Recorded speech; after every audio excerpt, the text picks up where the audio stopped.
ৰাতি ভালদৰে টোপনি যোৱাৰ পিছত ৰাতিপুৱা উঠি গোটেই দিনটোৰ কাম কৰাৰ বাবে শৰীৰটোৱে শক্তি লাভ কৰে। ইয়াৰ লগতে ৰাতিপুৱা আমি কৰা কামে আমাৰ দিনটোৰ কাৰ্যকলাপত বহুখিনি প্ৰভাৱ পেলায়। সেয়েহে স্বাস্থ্যৱান হৈ থাকিবলৈ ৰাতিপুৱা ভাল অভ্যাস থকাটো অতি গুৰুত্বপূৰ্ণ। ইয়াৰ বিপৰীতে এনে কিছুমান অভ্যাস আছে যিয়ে স্বাস্থ্যৰ যথেষ্ট ক্ষতি কৰে। স্বাস্থ্যৰ সৈতে সম্পৰ্কিত পুৱাৰ এনে কিছুমান ভাল আৰু বেয়া অভ্যাসৰ বিষয়ে আজি সবিশেষ জানো আহক। ৰাতিপুৱা কি কৰিব? সোনকালে উঠাৰ অভ্যাস কৰক। দিনটো ভালদৰে পাৰ কৰিবলৈ ৰাতিপুৱা সোনকালে উঠাটো খুবেই দৰকাৰী। বিশেষকৈ সূৰ্যোদয়ৰ আগতে উঠিব পাৰিলে খুবেই ভাল। ই আপোনাক গোটেই দিনটো সতেজ অনুভৱ কৰোৱাৰ লগতে বহু ৰোগৰ পৰা সুৰক্ষাও দিয়ে। সোনকালে উঠিলে আপুনি গোটেই দিনটোত বহু কাম কৰিব পৰাকৈ অধিক সময় পাব।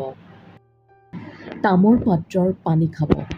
তামৰ কেলচিয়াম, আইৰণ, জিংক, এণ্টিঅক্সিডেণ্ট, এণ্টিবেক্টেৰিয়া আদিৰ দৰে গুণ আছে। সেয়েহে ৰাতিপুৱা তামৰ পাত্ৰত খোৱা পানী শৰীৰৰ বাবে উপকাৰী বুলি গণ্য কৰা হয়। ই পেটৰ সমস্যাসমূহ আঁতৰ কৰি উন্নত শাৰীৰিক বিকাশত সহায় কৰে। জীৱনটোত স্বাস্থ্যৱান হৈ উপভোগ কৰিবলৈ যোগ আৰু ধ্যান হৈছে সৰ্বশ্ৰেষ্ঠ বিকল্প। সেয়েহে সদায় ৰাতিপুৱা মুকলি বতাহত আধা ঘণ্টাৰ বাবে যোগ আৰু ধ্যান কৰিব।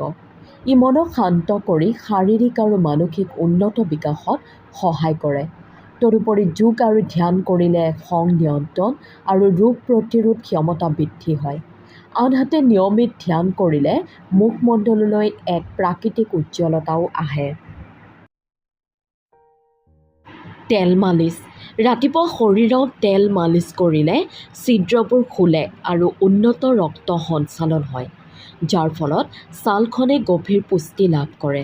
সেয়েহে গা ধোৱাৰ আগতে দৈনিক তেল মালিচ কৰাটো অভ্যাসত পৰিণত কৰিব লাগে।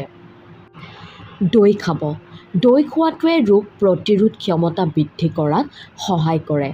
দৈ খালে শৰীৰৰ পৰা ভাগৰ দুৰ্বলতা নাইকিয়া হয় আৰু গোটেই দিনটো উদ্যমী অনুভৱ কৰাত সহায় কৰে। পুষ্টি আৰু এণ্টিঅক্সিডেণ্ট গুণাগুণেৰে সমৃদ্ধ দৈয়ে শৰীৰত পানীৰ অভাৱো দূৰ কৰে। ৰাতিপুৱা কি কৰিব নালাগে? কফি গ্ৰহণ। ৰাতিপুৱা খালী পেটত কফি খোৱা পৰিহাৰ কৰিব লাগে। ইয়াত থকা উপাদানবোৰে শৰীৰৰ দ্ৰুত ওজন বৃদ্ধিৰ লগতে পাকস্থলী সম্পৰ্কীয় ৰোগৰ বৃদ্ধি কৰে। ৰাতিপুৱাৰ আহাৰ বাদ নিদিব। বহুতো মানুহে ৰাতিপুৱা নোখোৱাকৈ কামলৈ যায়, কিন্তু ইয়াৰ ফলত শৰীৰটো লেহেমীয়া আৰু দুৰ্বল হয়। ৰাতিপুৱা স্বাস্থ্যকৰ আহাৰ খালে শৰীৰটোক গোটেই দিনটোৰ বাবে শক্তি প্ৰদান কৰে। ইয়াৰ লগতে এই আহাৰে ৰোগ প্ৰতিৰোধ ক্ষমতাও বৃদ্ধি কৰে।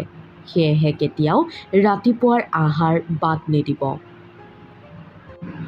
অধিক মছলাযুক্ত তেলেতীয়া খাদ্য গ্ৰহণ নকৰিব।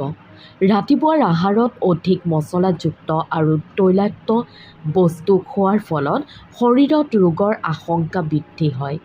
ইয়াৰ ফলত শৰীৰত ওজন বৃদ্ধি আৰু অলসতা হয়। সেয়েহে ৰাতিপুৱাৰ আহাৰ আটাইতকৈ স্বাস্থ্যকৰ আৰু পুষ্টিকৰ হ'ব লাগে, যাতে ৰোগ প্ৰতিৰোধ ক্ষমতা বৃদ্ধি হয় আৰু গোটেই দিনটো শৰীৰটোৱে শক্তি লাভ কৰে। ধূম্ৰপান নকৰিব। ৰাতিপুৱা সাৰ পোৱাৰ পাছতে বহু লোকৰ ধূম্ৰপান কৰাৰ অভ্যাস আছে। ই শৰীৰৰ যথেষ্ট ক্ষতি কৰে। সেয়েহে ৰাতিপুৱা বা যিকোনো সময়তে ধূম্ৰপান পৰিহাৰ কৰিব লাগে।